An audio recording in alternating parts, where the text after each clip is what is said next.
It was early morning in Georgia. Long before daybreak, in a lone house at the edge of the forest, a boy lay awake with excitement, for this was to be an important day in his life. He had hardly slept the night before, but not his brother, Harry.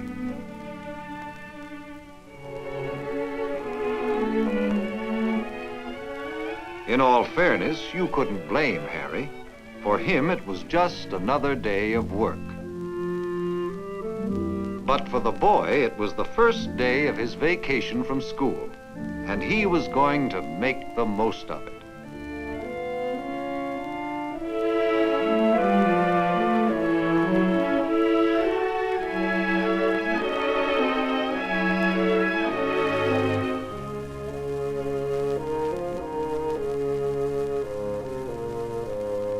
His father was still asleep, and he took care not to wake him. In the kitchen, his mother was making breakfast, and it would soon be ready. Though the boy and his family lived on a small farm, they were people of the forest. His father and brother made their living with the stroke of the axe and the pull of the saw. And today, for the first time, the boy was to work at their side in the forest.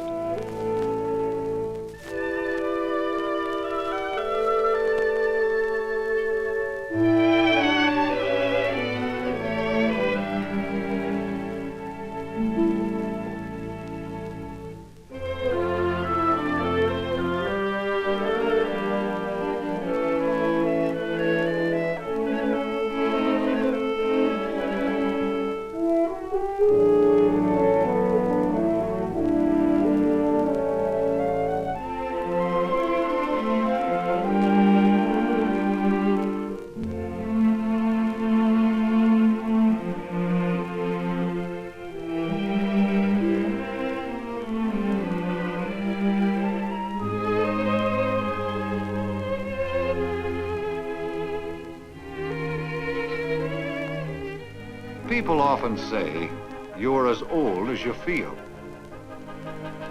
Well, that day, the boy felt like a man, and he was ready and anxious to prove it.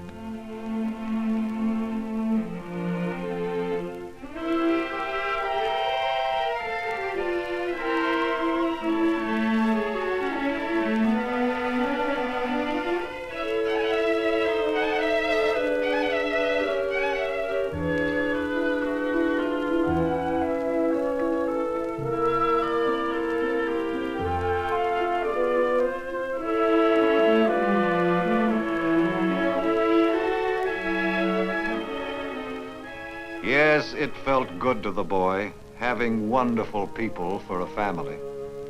His mother, Mamie, a gentle woman who gave loving care to her family. His father, Louis, a kind man who was as wise as he was strong.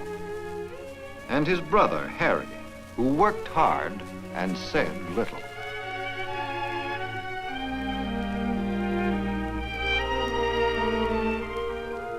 Together, they were the Hunter family.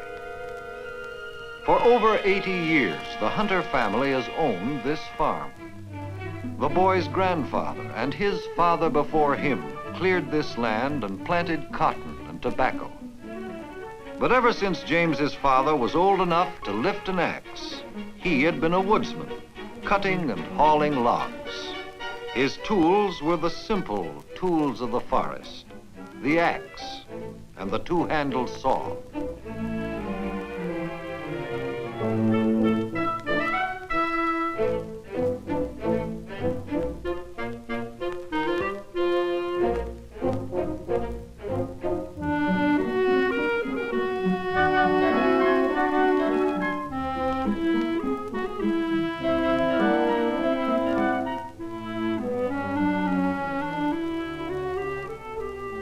To James, like any other farm boy, there were two kinds of chores. Those he'd rather do, like harnessing the mare, and those he'd rather not, but did anyhow.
The muscles he was so proud of were hardened at the pump handle and strengthened by the weight of water carried in a bucket.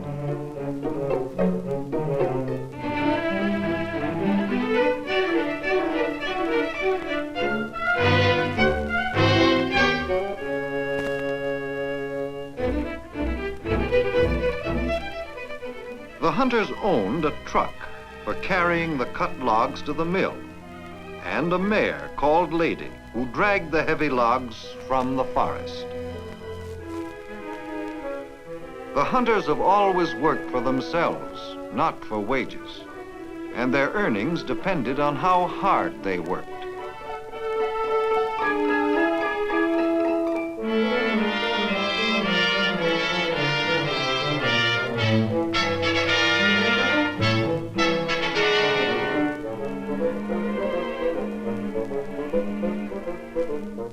And so on this day that James would always remember, he and his father and his brother set out for the forest.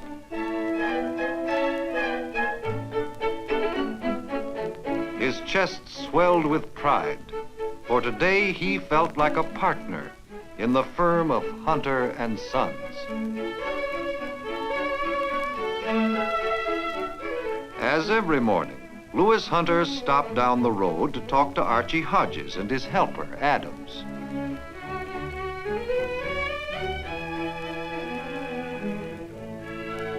Like the boy's father, Mr. Hodges was a man of the forest.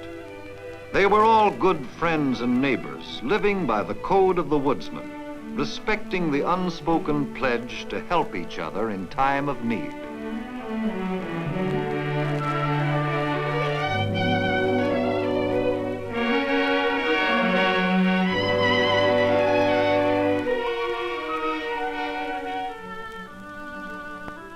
The Hunters and the Hodges cut timber in the heart of Georgia's 20 million acres of woodland. This land belongs to many people, and so the woodsman must pay each owner for the rights to cut trees on his land. It was a short trip to the tract of land where the Hunters had arranged to cut trees, but the Hodges had a little farther to go.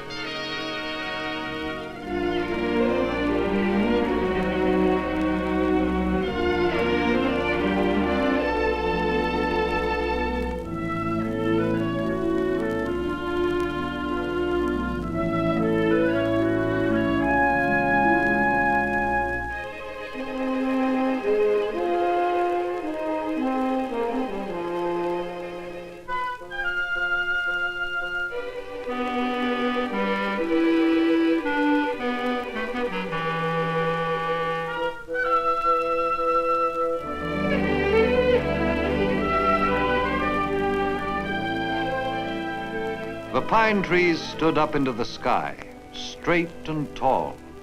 Among them were some full-grown, ripe for the woodsman's axe.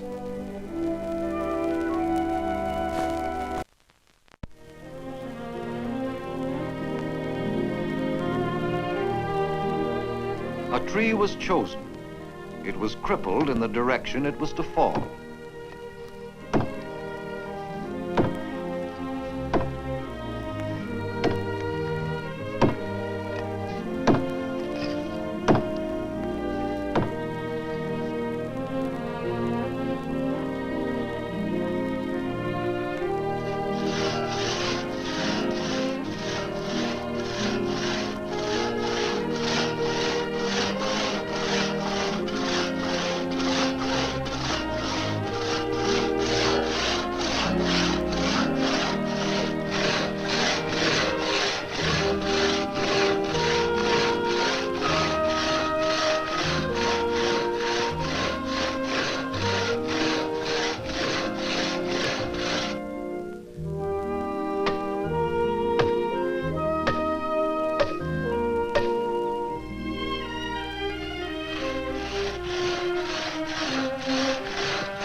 when this first tree lay on the ground was there work that a boy could do.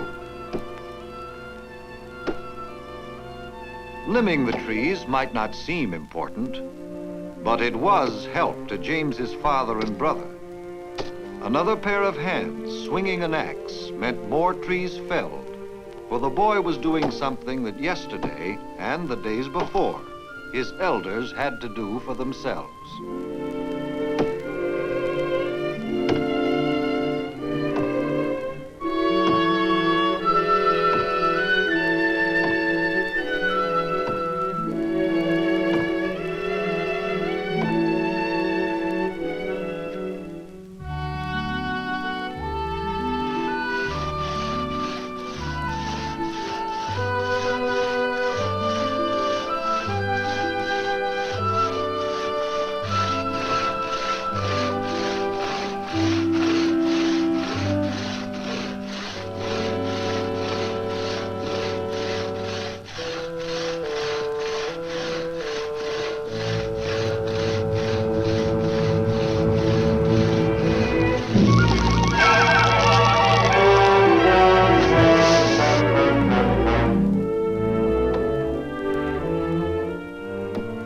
When a tree is down and its branches cut away, the woodsman's job is only half done. For a felled tree is worth nothing so long as it lies deep in the forest.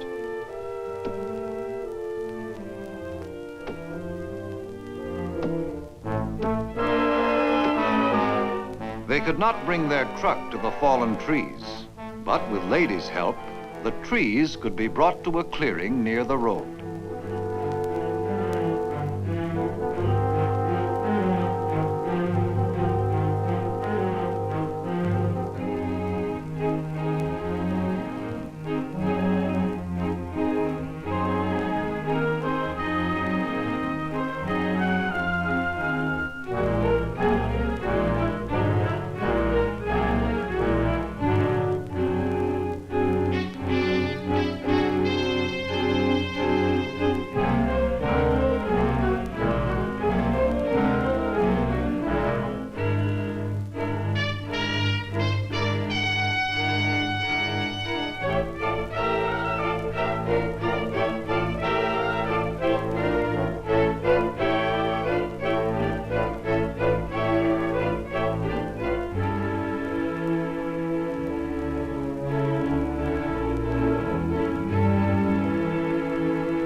Then James was trusted with another job, that of measuring and marking the logs into 6-foot lengths.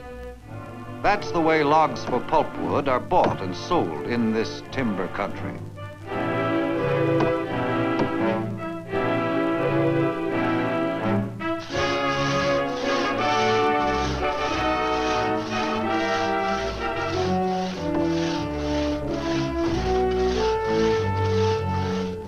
As he marked them, his father and Harry sawed them. The smell of fresh pitch running from the saw cut filled the air.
The load of logs was slowly taking shape when they heard a truck coming down the road.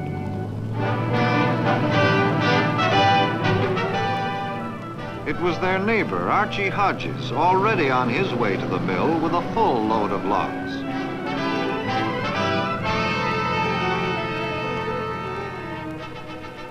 James asked his father if he could visit the Hodges to watch all his mechanical equipment cutting logs. But his father said later.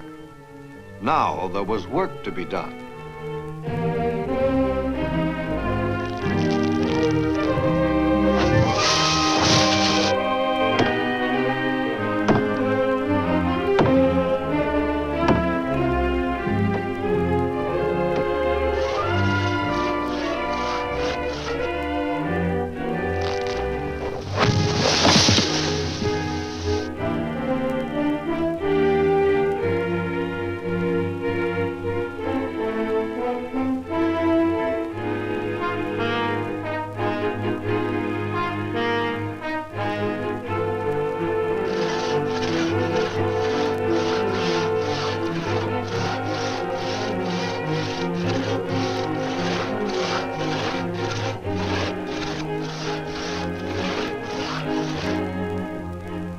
Only at high noon, when the hot summer sun beat down from the sky, did the hunters stop working.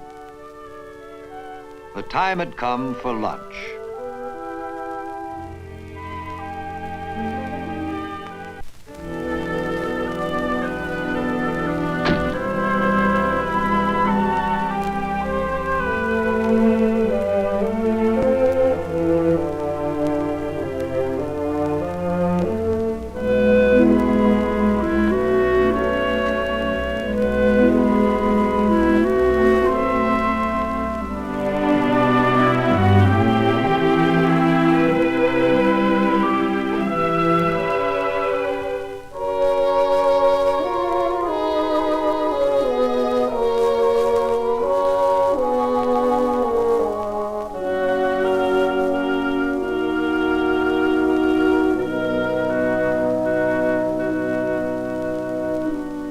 The hunters ate, but didn't say very much. Father Hunter paid a feeble compliment to Mamie's lunch, but he didn't make James smile. James was in no mood for jokes, for there was something else on the boy's mind.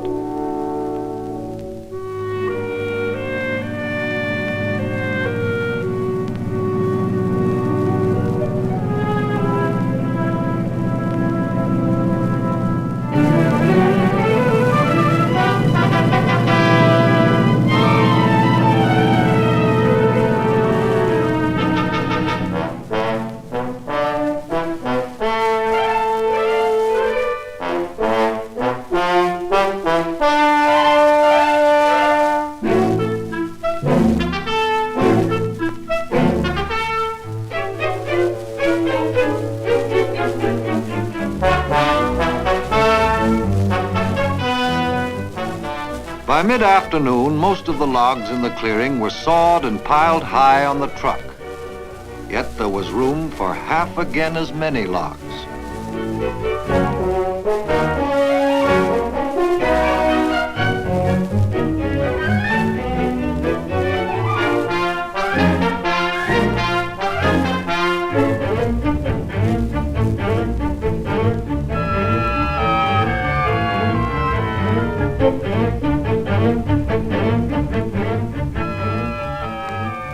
After working steadily since morning, nothing would have been more welcome than a rest. But then Archie Hodges came back down the road with another full load.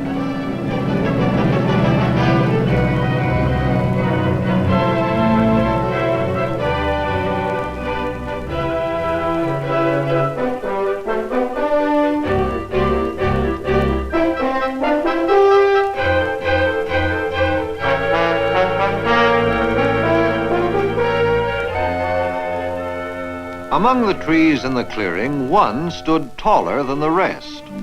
Why not cut it since it was so close, the boy asked. But Father Hunter said no. The tree had been left standing for a purpose, and he explained what it was. The seeds in the cones that it dropped would take root, and the tree would be mother to a new forest.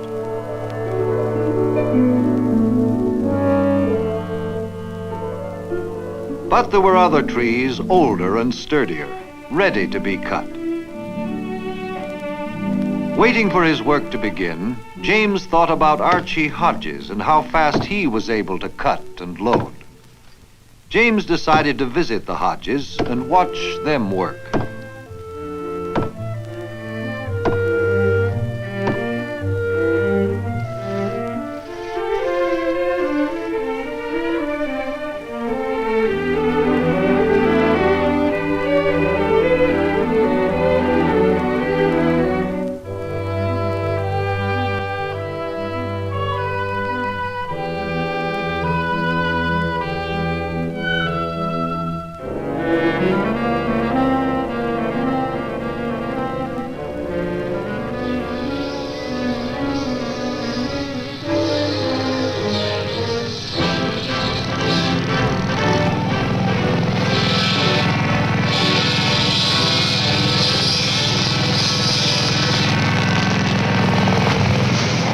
James watched Archie's helper Adams use the power saw.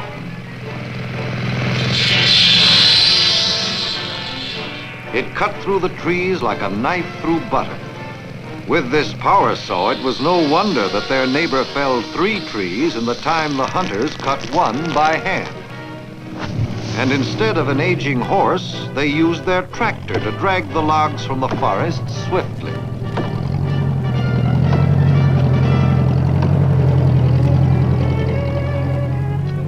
Hodges' son, Donald, saw James and came over to talk. Both of them tried to act like grown-up men of the forest.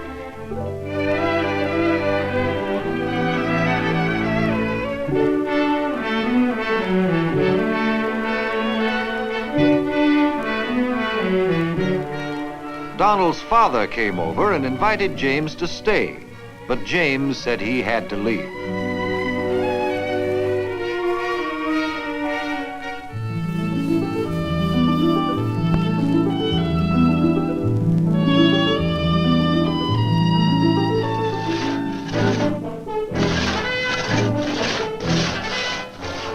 Father Hunter and Harry were working just as he had left them. Bent low, the sweat running. The saw gnawing at the tree with a slow, steady snarl. Not at all like the power saw.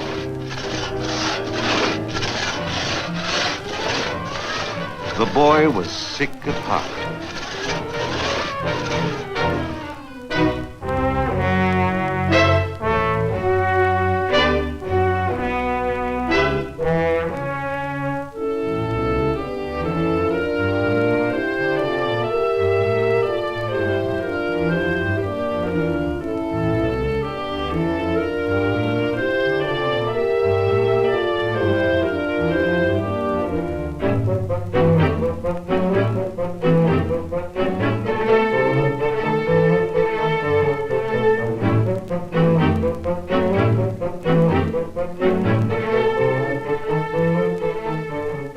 The day's work in the forest was finally done.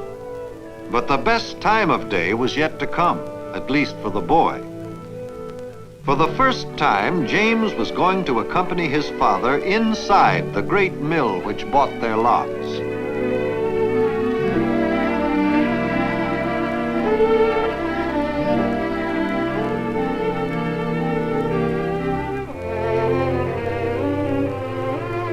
Big as it was, there was a friendly feeling about the mill.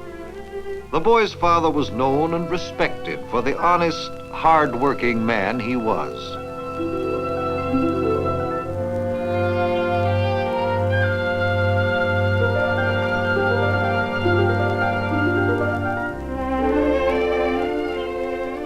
The day's labor was carefully measured and a record made.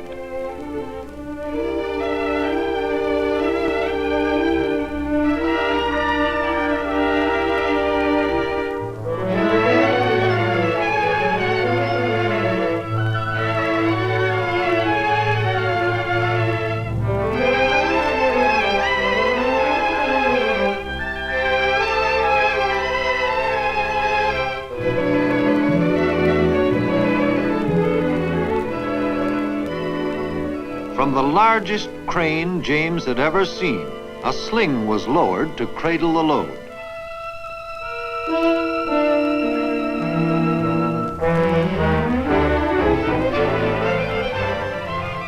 In a moment, the logs were up and away, and all there was to show for a day of sweat and toil was a piece of paper folded away in Father Hunter's pocket.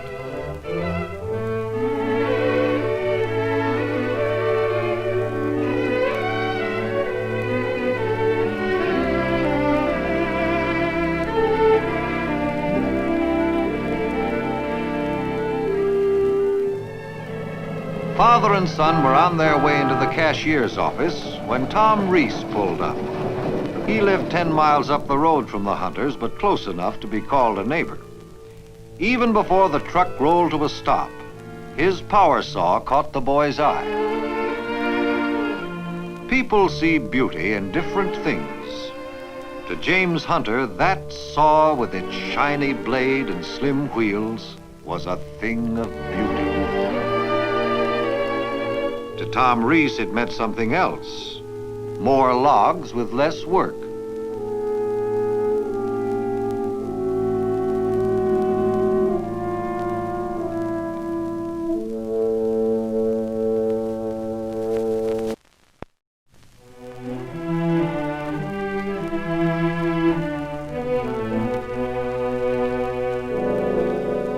Archie Hodges was paid for 3 loads of wood.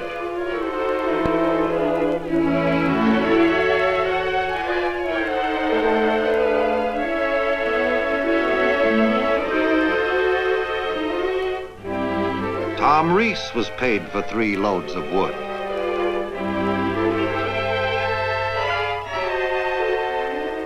But the Hunters, who had worked harder than the rest, received 1/3 as much pay. If the boy was sad for his father, there was no need to be. Louis Hunter had courage. With your help, he joked, we'll soon be making twice as much. James finally asked his father, why couldn't we own a power saw like Tom Reese and Archie Hodges? His father had a ready answer. They couldn't afford it. A saw like Tom's cost a great deal of money, and they were still paying for their truck, which was the most essential piece of equipment for their work.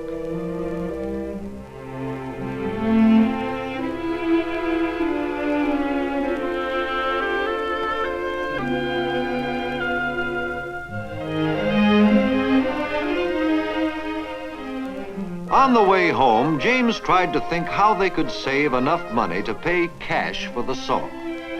But the idea seemed impossible. He concentrated so hard on the problem that his father had to cheer him up.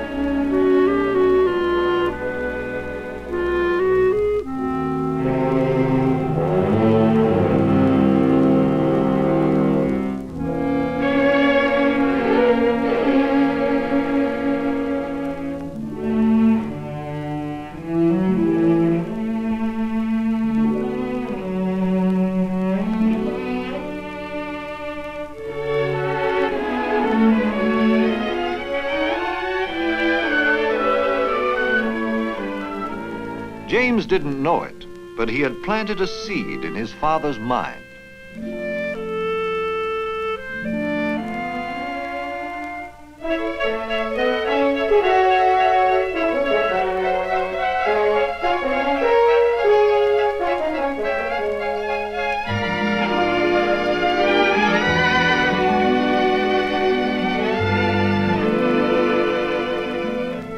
That evening, Father Hunter called his family together. He told them that as a group, they were living within their means, spending the joint earnings mostly for things that were needed. Seldom was there money for the extra things. So long as Hunter and Sons cut trees by hand, there was little chance of bettering themselves. With a power saw, they could triple their earnings. But to get a saw meant working harder and making sacrifices. The money belonged to all of them, so it was up to all to decide. On that summer evening that will live in the boy's memory, James knew what the family's decision would be.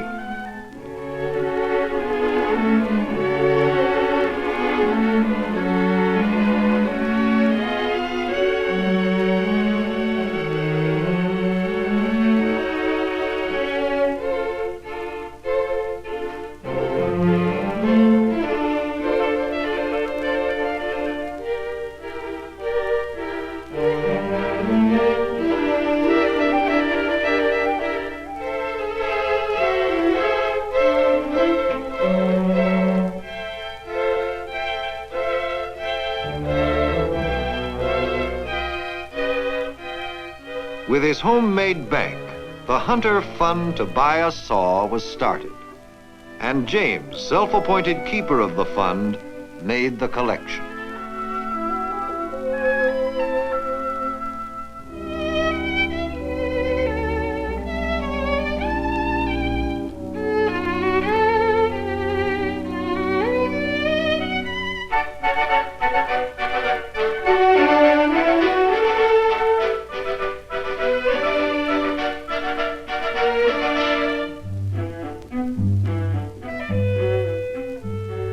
Every Saturday, the Hunters made a trip into town.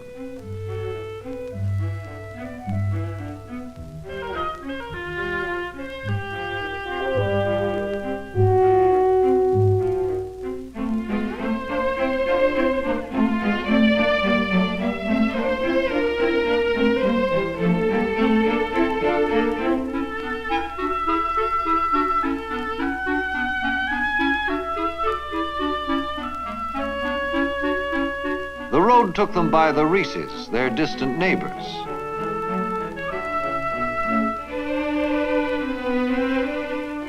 Tom's wife, Annie, had a sewing machine, much to the envy of all the women folk. Mother Hunter had put away a little money in the hopes of buying one someday, but now her savings were in the homemade bank.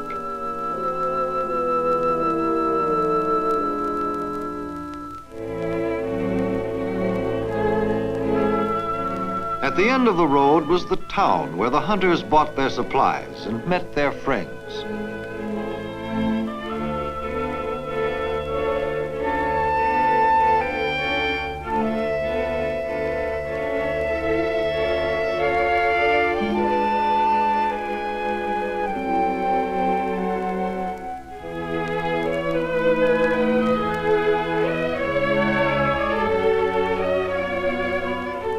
For Harry, there was one particular friend.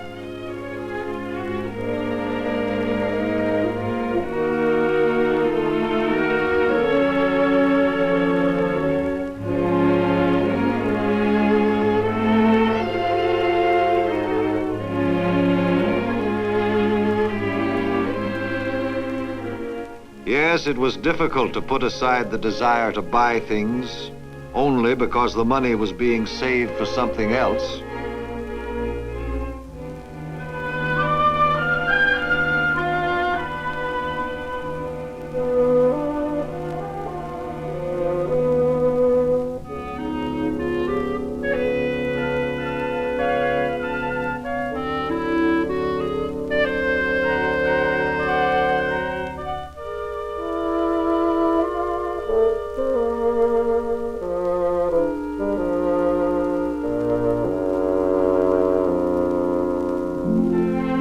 It was harder for Mother Hunter than any of the others. Her heart had been set on a sewing machine for a long, long time.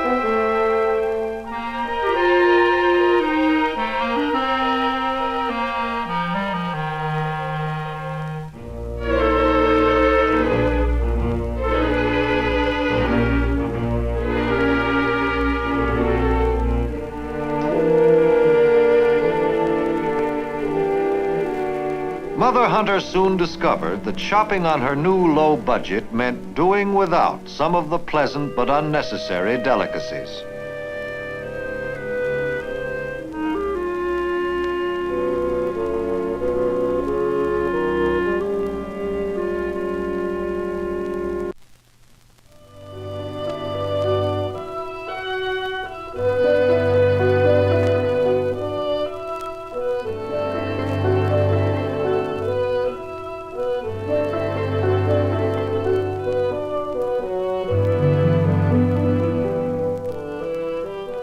The hunters left town taking only what was needed. Not a cent was spent for anything they could do without.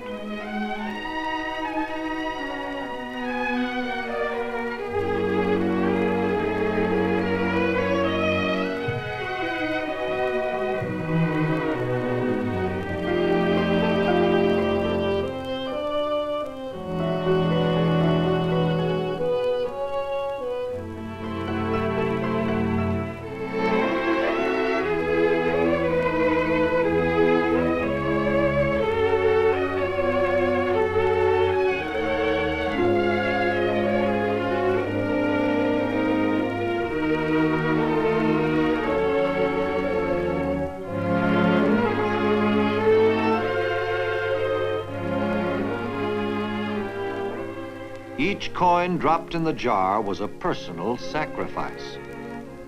But it wasn't hard to make, because it was all being done for the common good of the family.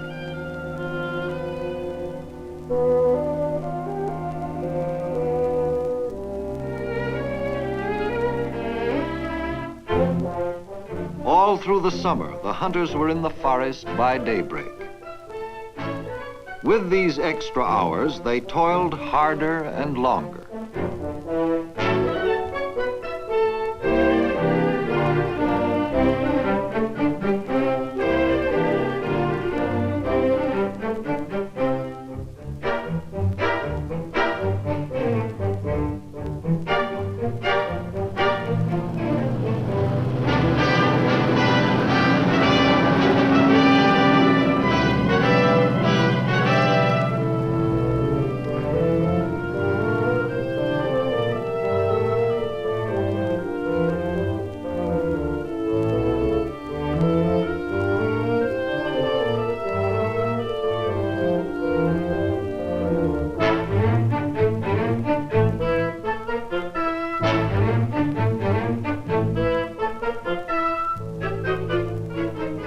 And so the full load that once was a day's work was finished and on the way to the mill by mid-afternoon.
From dawn until dusk, they kept at their task, doing 3 days' work in 2.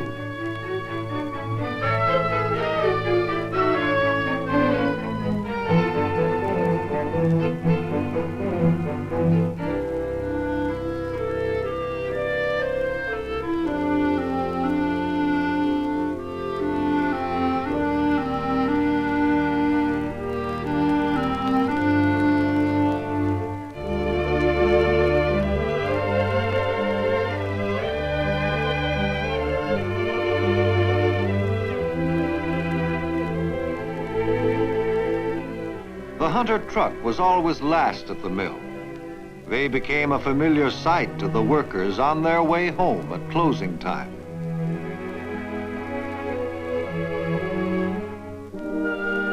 And the man at the measuring station always greeted them with a smile, because he understood what they were trying to do.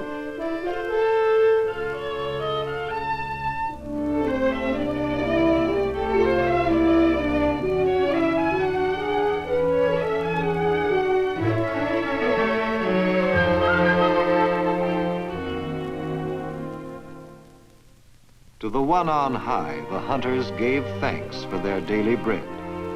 But to Mother Hunter went words of praise for making food that cost little taste good.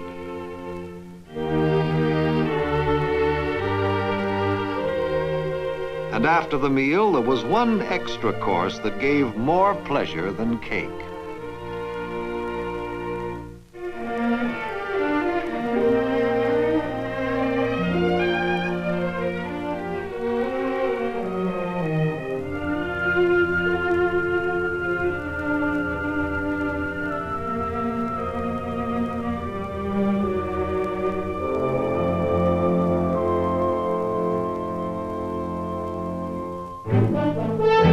Day upon day, week upon week, hard work filled their lives.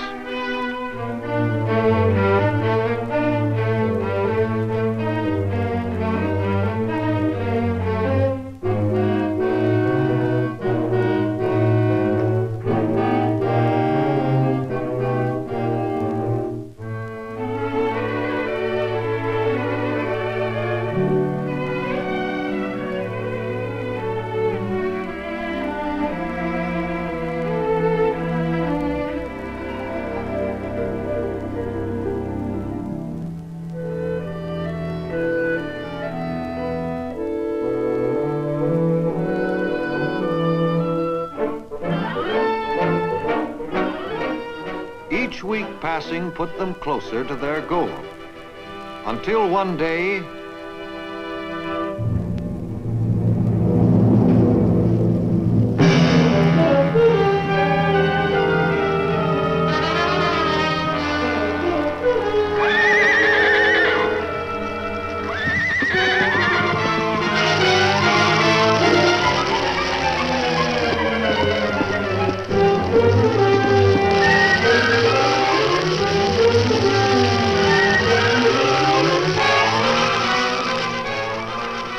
Louis Hunter's first thought was to get the precious truck out of danger.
Father Hunter found it difficult to find words to express the gratitude in his heart.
Though they had saved their truck, they still had suffered a loss. Many logs that would have meant money at the mill were charred and worthless.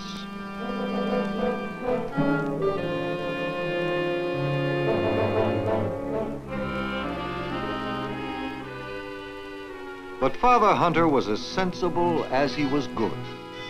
So long as they had their strength, they could always cut more logs.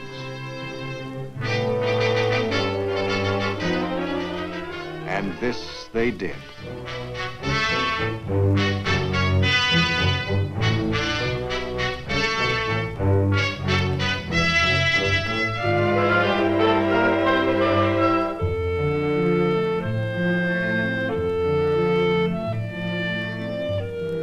By the time the first jar was filled and set aside for the second one, the fire was dim in their memory.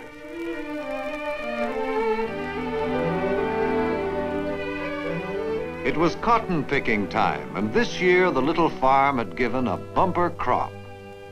The hunters had watched over it like a proud hen caring for its chicks.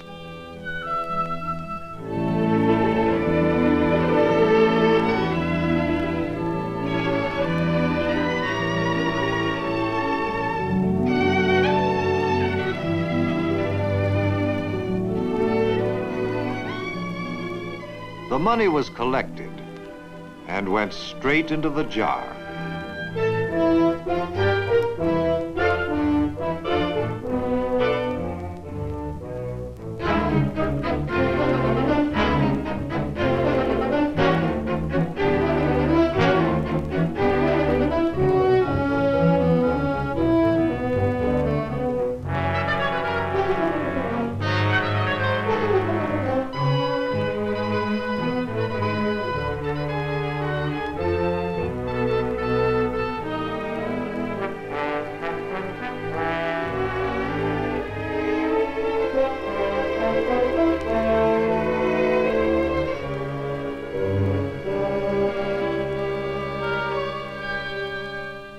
It had been long in coming, but finally the day arrived when the records James had been keeping showed they had reached their goal. The hunters sat down to count the money they had earned and saved together.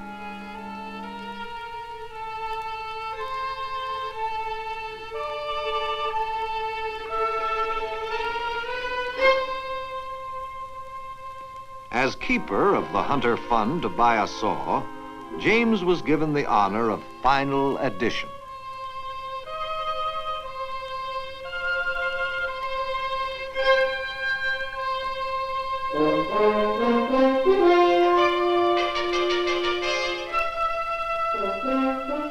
The sum of all those bills and coins gave the happy answer they wanted to hear all these months.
Yes, the saw was all they expected.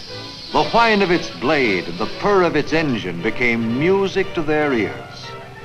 The two-handled saw, long admired, was forgotten.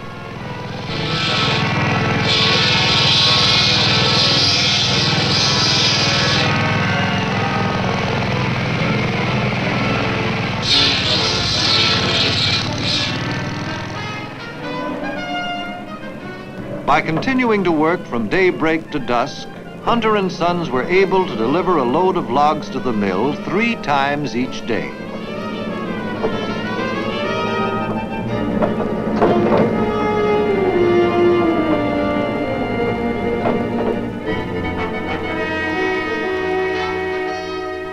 And now, when Father Hunter turned in his slips, he received as much money for 1 day's work as he used to get for 3.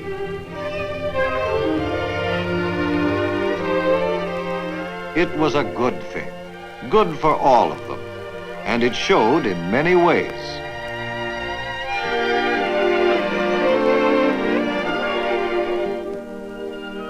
There was extra time and money for things they could never do before.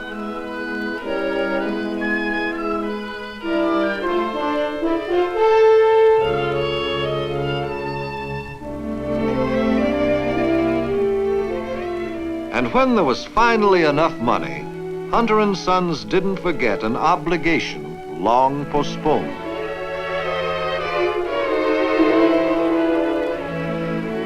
Mother Hunter, who had given so much, was at last to get what she wanted most.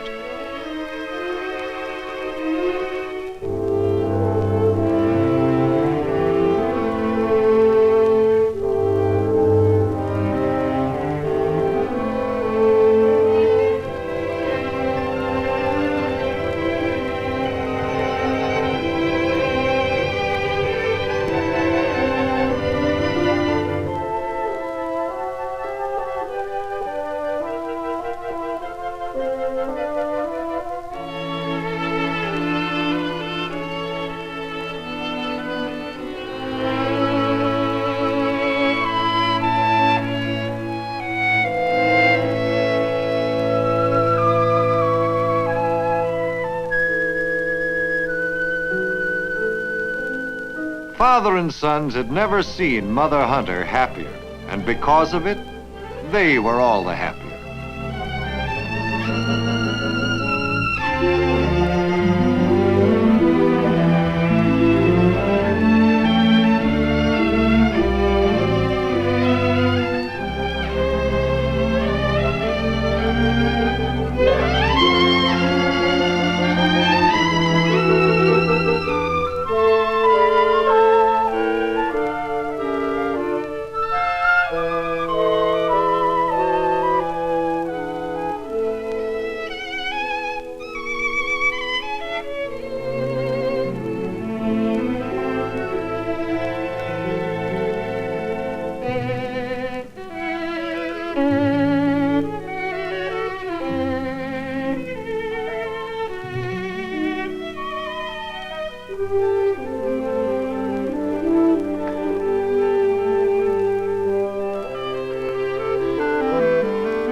It may seem foolish to polish and caress a machine of rubber and steel, but not to the hunters. For them, the saw is a symbol of something warm and friendly. It had joined them together as a family so that they might better themselves. They are better not only because of the extra food and luxuries they are able to buy. They are better because in working for a common good, they have strengthened the family bond. For out of their achievement was born a new love, a deep affection, and a greater respect for one another.